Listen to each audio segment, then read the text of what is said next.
Assalamualaikum warahmatullahi wabarakatuh. Ketemu kembali di YouTube channel Anhar Gonggong bersama saya Nian Anhar dan sudah ada juga Ayah.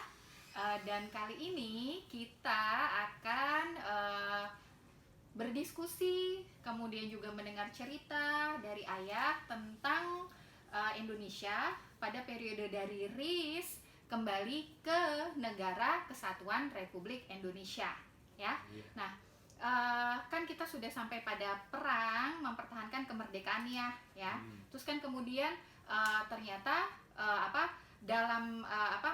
ketika kita sudah memproklamasikan kemerdekaan kita, ternyata Belanda masih belum mau menerima ternyata kan, dan mau menjajah kembali. Kemudian terjadi peperangan, kemudian juga akhirnya muncul dengan perjanjian-perjanjian dan sampai kepada pembentukan negara Republik Indonesia Serikat, ya. Ya, setelah itu bagaimana kemudian, Tah? Jadi begini, konsep negara RIS, Iya. negara federal atau negara serikat, Iya. itu adalah konsep Panmuk. Oke. Dengan tujuan tentu saja agar supaya kalau tidak untuk memecah belah kita, paling tidak kalau negara Indonesia Serikat itu terbentuk atau Republik Indonesia berbentuk negara serikat, paling tidak pengaruh tertentu sebagai bekas penjajah, Iya. kalau tidak keseluruhan dari negara itu ada, paling tidak ada pada sebagian negara-negara tertentu, negara bagian tertentu. Iya. Itu. Nah, dan Panmuk berusaha betul untuk mencapai itu. Di sini dari buku Rick Cleves, ini adalah seorang sejarah Indonesia modern, orang Australia yang Indonesia. Di sini secara jelas dikatakan pihak Belanda terus-menerus bergerak maju dengan rencana-rencana mereka membentuk negara-negara federal sedapat mungkin.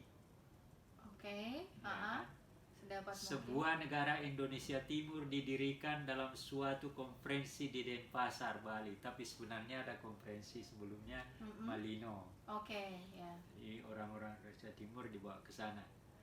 Nah, negara ini dinamakan Indonesia Timur. Tapi yang lucu buat saya, Rick Cleves kok mengutip ini candaan. Mengutip candaan dalam bahasa Indonesia. Walaupun kekuasaan Belanda masih berlanjut, namun bahkan di Denpasar pun ide nasionalisme tetap kuat. Indonesia Raya, terus ini ada satu nih, memplesetkan kepanjangan menjadi negara ikut tuan. Yang dimaksud Belanda kan? Iya. Dan memang presidennya Indonesia Timur itu Sukowati, orang Bali. Orang Bali juga. Belakangan nanti baru ada siapa namanya, Anak Agung jadi Perdana Menteri. Nah, setelah terbentuk maka terjadilah tentu saja terjadi pertentangan antara kedua kekuatan. Kekuatan unitaris dengan negara federal sendiri. Kekuatan federal ya, yang paling hebat memang unitaris itu apa, Tah? Kalau Uni Negara Kesatuan. Yang tetap ingin negara kembali ke negara kesatuan ya. Negara. Istilah yang digunakan tuh unitaris. Saya ingat kakak saya bercerita, Andi Arsat, pejuang itu di Parepare memimpin demonstrasi teriak Republik Indonesia Negara Kesatuan, unitaris segala macam. Jadi, untuk mereka yang ingin memperjuangkan Indonesia kembali ke negara kesatuan ya, kelompok unitaris. Nah, lalu? Tapi Panmuk dan antek-anteknya tentu saja tidak berhenti. Jadi pada akhirnya secara berangsur dia membentuk negara-negara. Bisa membentuk negara-negara bagian itu ya. Negara bagian itu sampai 15. 15, oke. Nah, akhirnya dalam KMB Konferensi Meja Bundar itu ide Pamuk inilah yang didesakkan dan akhirnya diterima. Diterima dalam KMB bahwa kedaulatan Republik Indonesia yang diakui oleh KMB dalam arti kata Belanda, kerajaan Belanda mengakuinya itu adalah bukan NKRI melainkan RIS atau negara federal. Nah, jadi terbagi dua kan? Iya. Bahkan itu sebetulnya sampai sekarang kan? Apanya? Iya, Belanda mengakuinya ya. Iya. NKRI sampai sekarang nggak diakui kan? Sampai sekarang ada yang mengatakan sudah. Ya, kalau rajanya dulu datang ke sini, itu memang sudah mengakui 17 Agustus dan bahkan minta maaf. Tapi saya mendapat informasi beberapa waktu yang lalu dari negara Belanda, rajanya kan tidak punya kuasa apa-apa ya. Yang berkuasa kan pemerintahnya, kabinetnya, sama rakyatnya. Saya bilang, ya udahlah ya. Nggak ada apa-apa itu, dia mau mengakui atau tidak kan. Ini malah saya mempunyai istilah tuh, hubungan antara Indonesia dan Belanda. Iya, apa? Istilah apa? Saya bilang karena saya beranggapan sejak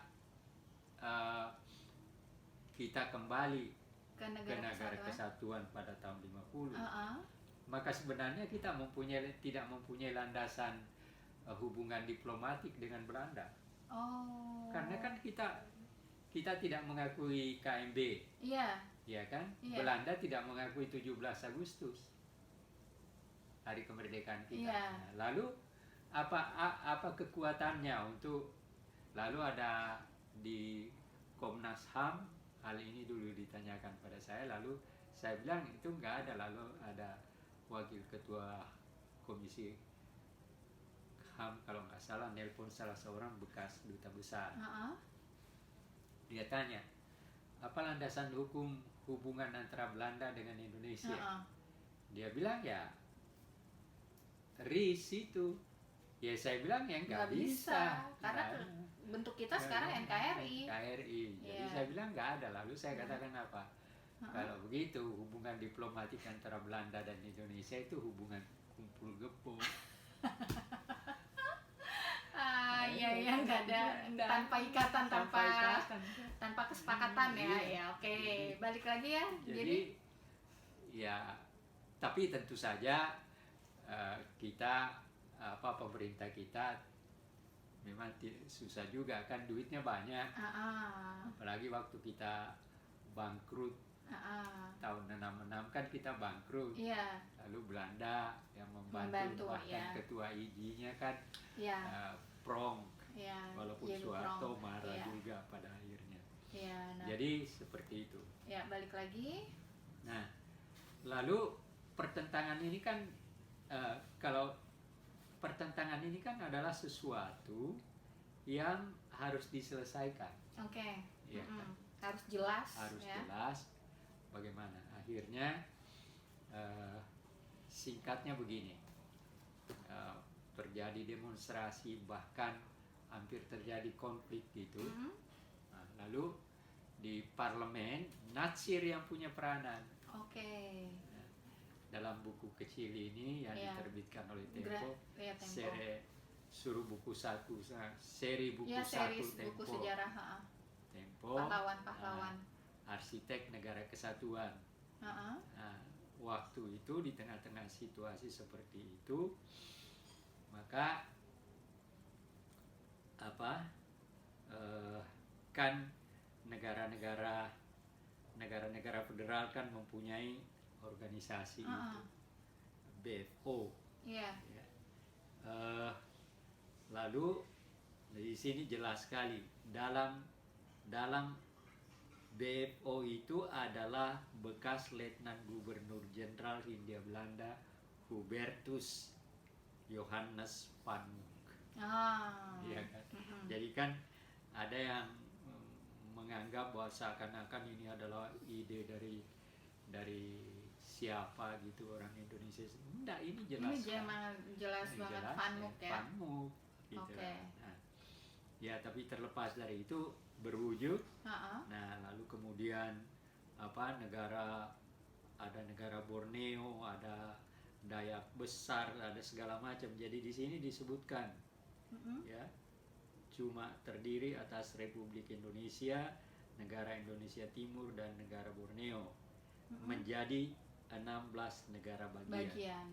Ya. Dan itu termasuk negara Indonesia, Kesatuan Indonesia. Di sini disebutkan negara Borneo dipecah menjadi 5. Jadi pecah-pecah supaya kan ada kesempatan elit-elit tertentu bisa mendapatkan kesempatan. Di sini juga disebutkan mereka berusaha mempertahankan itu karena ya tidak lain juga karena persoalan fasilitas kan. Kalau dia jadi menteri negara bagian pun paling tidak gajinya, paling tidak apanya. Ya ini disebutkan di sini seperti ini. Negara Borneo dipecah menjadi 5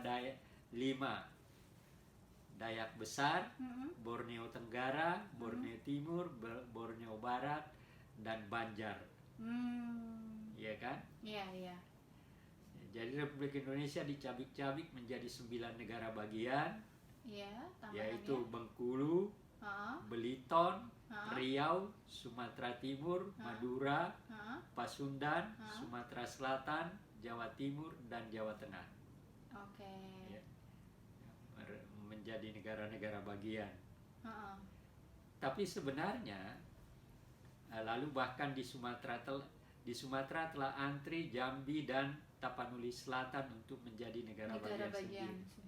Jadi FANMUK itu memang tidak pernah berhenti. Itu keras ya untuk bisa membuat memecah Indonesia itu menjadi negara bagian ya. FANMUK memang sengaja melakukan politik pecah belah. Tujuan akhirnya jelas untuk menjadikan Republik meniadakan Republik Indonesia. Jadi kalau ada yang faktanya memang itu. Nah, seperti ini sekedar bukan tambahan ya. Tambahan. Ya, ada persoalan Irian Barat. Iya, Ya kan, yang di KMB kan. KMB ditolak. Nah, sebenarnya dan itu ada dalam bukunya Smith. Ya, bukunya Smith ini ada buku kecil itu yang diterangkan di depan guru-guru. Nah, yang menarik itu apa? Yang menarik dalam buku Smith itu dikatakan bahwa rencana Belanda itu pada mulanya adalah mau menjadikan Irian Barat sebagai negara sendiri dengan membawa semua Indo-Belanda ke Irian. Jadi rencananya itu adalah Irian Barat itu akan menjadi negara sendiri dengan penduduk yang dipindahkan, yaitu penduduk Indo-Belanda dibawa ke sana. Celakanya orang-orang Indo-Belandanya nggak mau. Bukan saya yang mengatakan ini ya. Itu ada di bukunya Smith ya. Di bukunya Smith. Lalu, Belanda mencari jalan. Karena orang Indo-Belandanya tidak mau, lalu dia bentuklah apa yang dikenal dengan Dewan Papua. Dewan Papua itu bentukan Belanda juga. Lalu kemudian inilah yang dijadikan seakan-akan anggota Dewan Papua itu adalah nasionalis Papua yang mau merdeka. Itu ya ternyata. Seperti itu Smith. Itu Smith ya, ceritanya Smith di bukunya. Di dalam bukunya. Jadi ada berbagai cara tertentu. Tetapi yang menarik ini ada dalam sebuah tulisan pada tahun 1982, Mr. Muhammad Rum menyebut memang sangat menarik untuk membentuk negara bagian, lebih-lebih untuk menjadi kepala negaranya. Karena kan di Tunggu dulu, ini ada lagi. Siap. Ya, Apa? Ini patut dikutip karena ini adalah tokoh besar yang nulis gitu loh. Muhammad Rum itu tokoh besar. Oh itu ya Muhammad Rum. Jadi begini, memang sangat menarik untuk membentuk negara bagian, lebih-lebih untuk menjadi kepala negaranya. Orang memperoleh segala fasilitas keuangan dan teknis dari pemerintah Hindia Belanda. Jadi orang yang duduk menjadi bagian dari pemerintahan itu, ini menurut Muhammad Rum mendapat uang dari pemerintah Belanda. Ini disebutkan loh. Tak mengherankan ya, bila kaum Republik mencemooh BFO sebagai negara boneka bikinan Panmuk. Ini bukan saya loh yang ngomong, ini negara buku boneka, dan boneka. Dalam buku ini yang nulis adalah seorang Muhammad Rum. Nah, jadi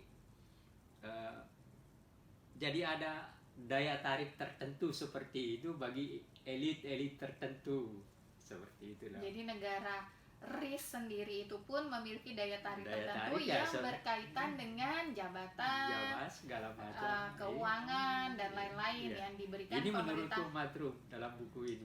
Masuk akal pasti. Karena kan dengan dipecah-pecah gitu kan akan semakin banyak kesempatan untuk bisa memimpin kan? Iya. Gitu. Lalu? Nah, sementara itu, walaupun negara Republik Indonesia adalah bagian sebagai negara bagian, tapi terjadi pergolakan terus untuk tetap kembali ke negara kesatuan. Nah, jadi dan memang dalam misalnya dalam parlemennya Republik Indonesia mendapatkan keanggotaannya yang lebih besar, yaitu 50 orang. Tapi walaupun begitu ya tetap saja terjadi pergolakan. Nah, supaya pergolakan ini bisa diselesaikan, dan Natsir rupanya melihat kalau ini terus, dan tentu saja ada pembicaraan dengan Pak Hatta. Pak Hatta ketika sebenarnya ada juga yang sedikit keliru sama orang, sepanjang yang saya tahu. Nah, perlu diperiksa nanti. Dalam negara federal, itu tidak ada wakil presiden. Yang ada adalah presiden dan langsung perdana menteri. Pada saat itu, jadi Hatta itu ketika itu bukan sebagai wakil presiden, bukan 2 jabatannya, cuma satu sebagai perdana menteri. Nanti setelah kembali ke negara kesatuan, dia dikembalikan lagi sebagai wakil presiden. Nah, makanya perlu diperiksa. Sepanjang yang saya tahu. Jadi kalau RIS itu tidak ada wakil presiden, dan pada saat itu Bung Hatta menjabatnya sebagai perdana menteri ya. Iya. Tapi lalu ya singkatnya, akhirnya melihat kenyataan ini, Natsir sebagai ketua fraksi Masyumi di parlemen mengambil berbagai usaha untuk melakukan pendekatan agar supaya ada pendukung untuk menyelesaikan pergolakan ini gitu ya, dengan lewat parlemen. Lewat parlemen. Nah, di sini menghadapi situasi itu, Natsir segera bermanuver sebagai ketua fraksi Masyumi di Parlemen Republik Indonesia Serikat. Ia mengambil inisiatif bertukar pikiran dengan pemimpin-pemimpin fraksi lain. Natsir segera mencapai kesepakatan dengan Kasimo. Ya kan?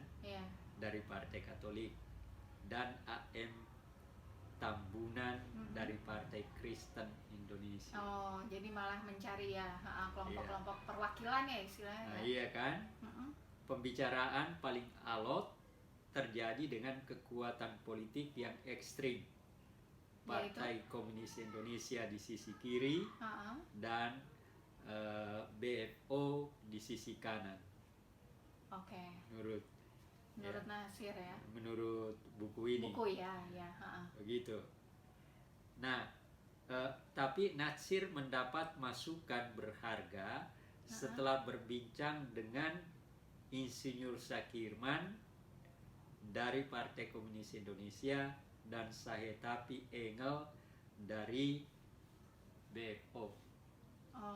Gitu. Ini menurut buku ini ya, bukan saya. Nah, lalu kemudian kebanyakan negara bagian rupanya berat membubarkan diri dan melebur dengan Partai Republik Indonesia yang mereka sebut sebagai Republik Yogyakarta. Gitu. Soalnya mereka merasa sama-sama berstatus negara bagian menurut Undang-Undang Dasar Republik Indonesia Serikat. Benar juga. Iya, karena posisinya pada waktu itu ya sama-sama. Iya.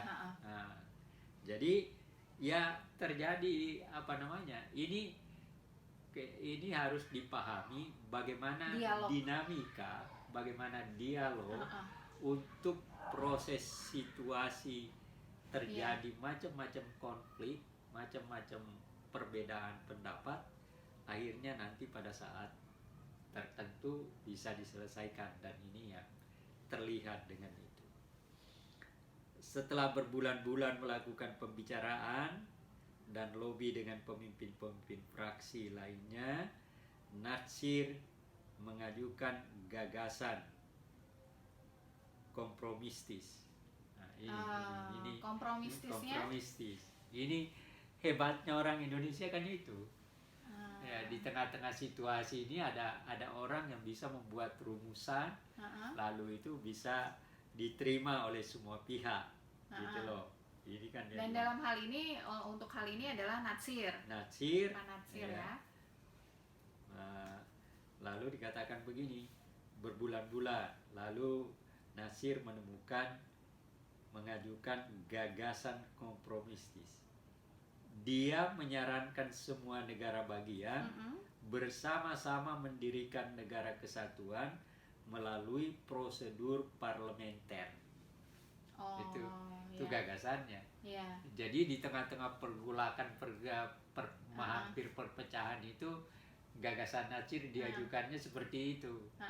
Nah, jadi bagaimana Natsir menunjukkan kemampuan tidak sekedar pemimpin politik, tapi sekaligus juga menunjukkan sikap intelektualis dalam menyelesaikan persoalan. Iya, betul. Iya kan?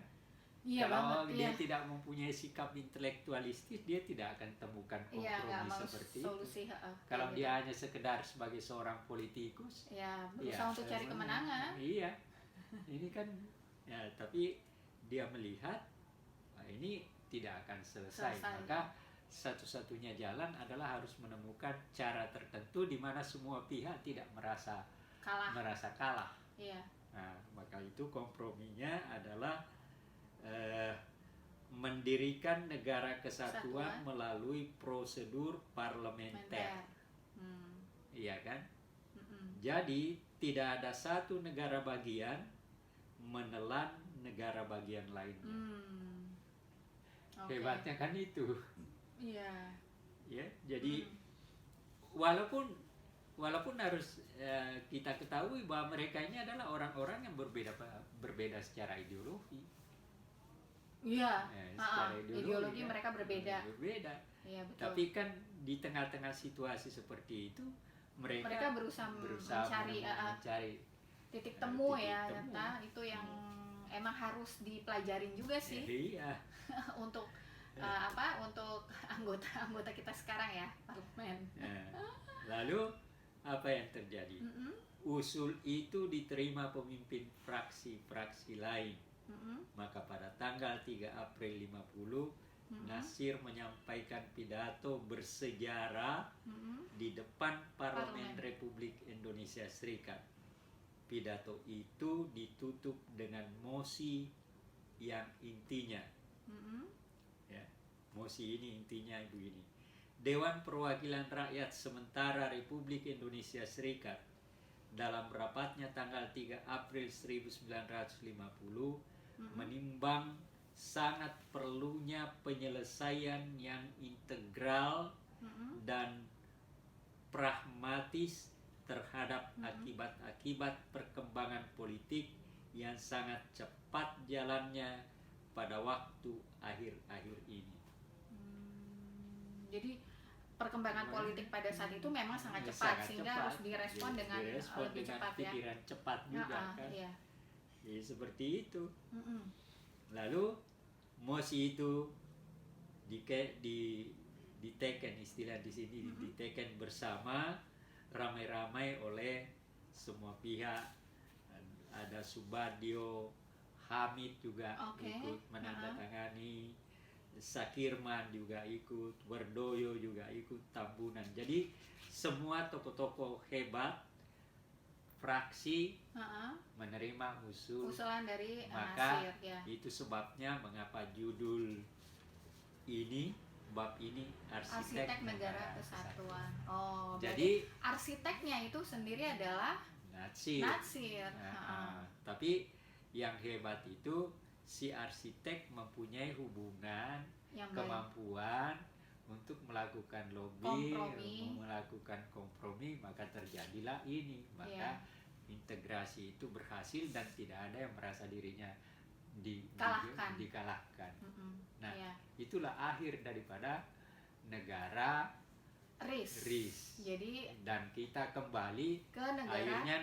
Akhirnya Pak Hatta membentuk sebuah panitia dalam proses itu, dan pada tanggal 15 Agustus 1950 Presiden Soekarno menandatangani kembali ke negara Kesatuan Republik Indonesia. Dan kita memperingati 17 Agustus tahun 50 sudah dalam kerangka negara Kesatuan Republik Indonesia. Seperti itu prosesnya.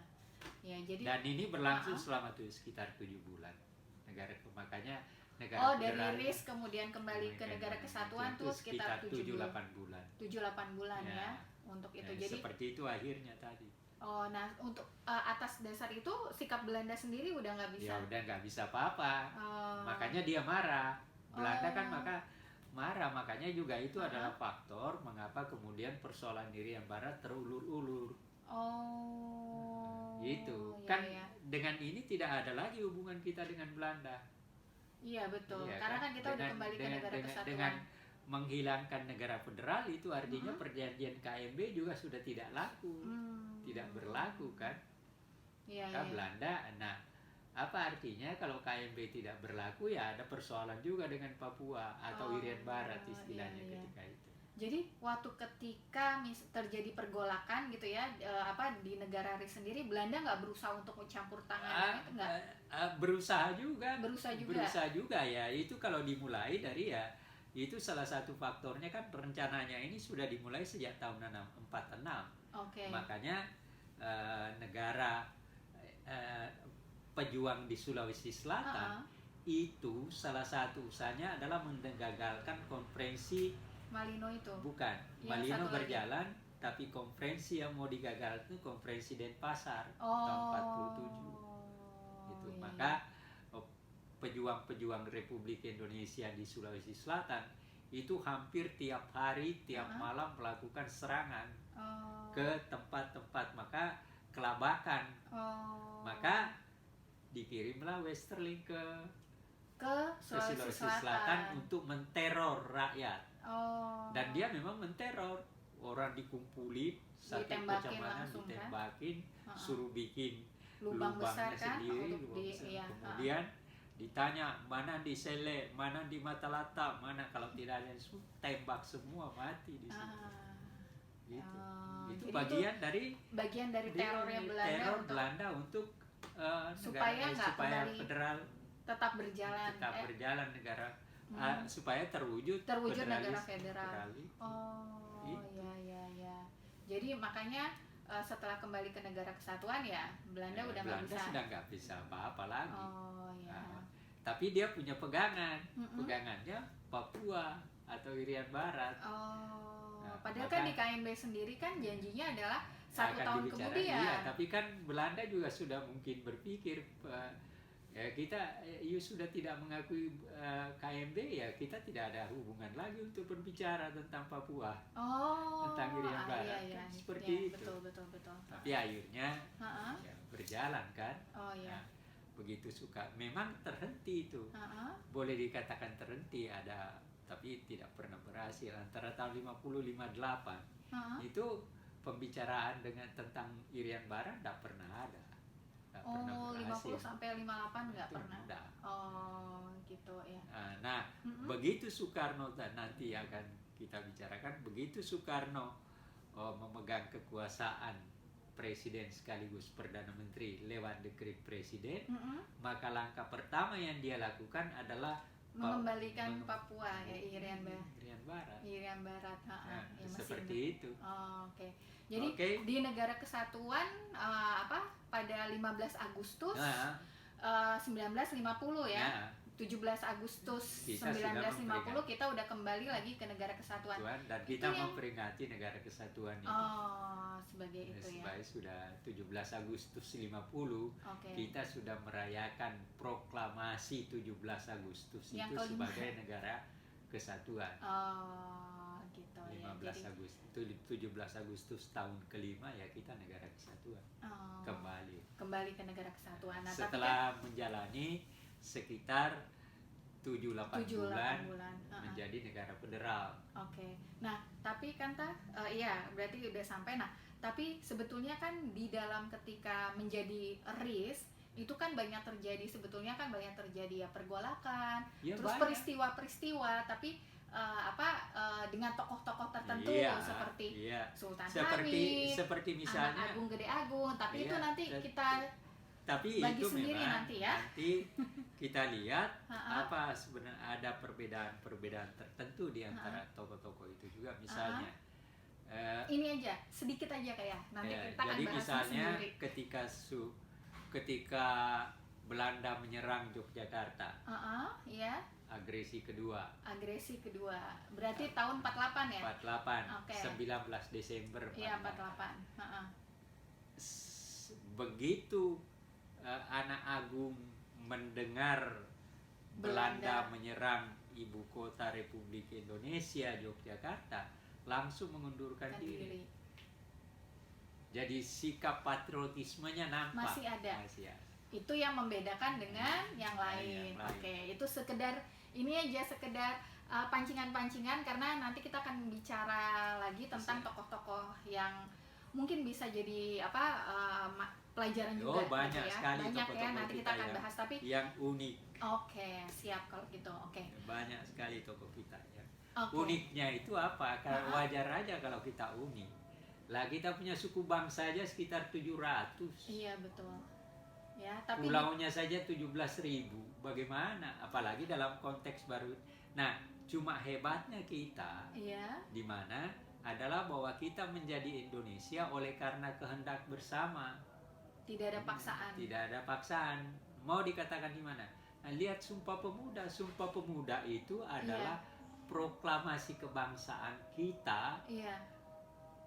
Memberikan pengakuan bahwa kami semua adalah bangsa Indonesia yang bertanah air Indonesia, yang berbahasa Indonesia. Dan berbangsa Indonesia berbangsa Indonesia. Dan yang siapa yang mengatakan itu? Ya kita-kita. Pemuda-pemuda itu perwakilan pemuda-pemuda dari seluruh. Itu. Jadi kita tidak sama dengan Yugoslavia, tidak sama dengan Uni Soviet. Kalau Yugoslavia kan negara dipaksa menjadi masuk ke dalam Yugoslavia. Uni Soviet seperti juga. Ukraina menjadi negara bagian dari Uni Soviet, itu punya perwakilan di PBB. Diakui sebagai negara. Punya perwakilan di PBB. Ya kalau kita kan enggak, kita yang mau Indonesia kita. Jadi mau tanya apapun ya baliknya ke Sumpah Pemuda itu, bahwa kita emang atas kesadaran, bukan atas dan paksaan. itu suatu perjuangan dialogis. Iya kan? Di sekolah kita bertemu, di asrama kita ketemu, ngobrol siapa kita, akhirnya sepakat kata Indonesia itu adalah sebuah istilah. Ketika dia disebut maka kita semua masuk di dalamnya. Oke, ya Ayah kan sering ngomong bahwa Indonesia itu terbentuk dalam karena adanya dialog di antara para pemimpin-pemimpin ya. Tadi kita sudah diceritakan sama Ayah tentang bagaimana negara RIS dan kemudian usaha untuk kembali ke Negara Kesatuan Republik Indonesia. Walau hanya dalam masa 7 bulan, tapi sebetulnya terjadi berbagai macam pergolakan, dan sebetulnya di situ ada cerita-cerita kecil dengan tokoh-tokoh yang memang belum kita bahas karena kita masih ingin membahasnya tentang Indonesia dulu, sejarah perjalanan perjuangan kemerdekaan Indonesia, baru nanti kemudian kita masuk ke tokoh-tokoh. Karena itu jangan lupa untuk selalu saksikan YouTube channel Anhar Gonggong, dan untuk tahu kapan YouTube channelnya ini ada atau diupload gitu, mungkin bisa juga ikut atau follow di Facebook Anhar Gonggong full dan Anhar Gonggong 2, juga ada Instagram yaitu di Gonggong Anhar. Terima kasih sudah menyimak episode kali ini. Semoga memberikan pencerahan dan manfaat untuk memahami bagaimana perjalanan bangsa Indonesia menjadi dinamika mengindonesia dan merdeka. Dinamika mengindonesia dan merdeka. Terima kasih, sampai berjumpa di episode selanjutnya. Terima kasih. Dah.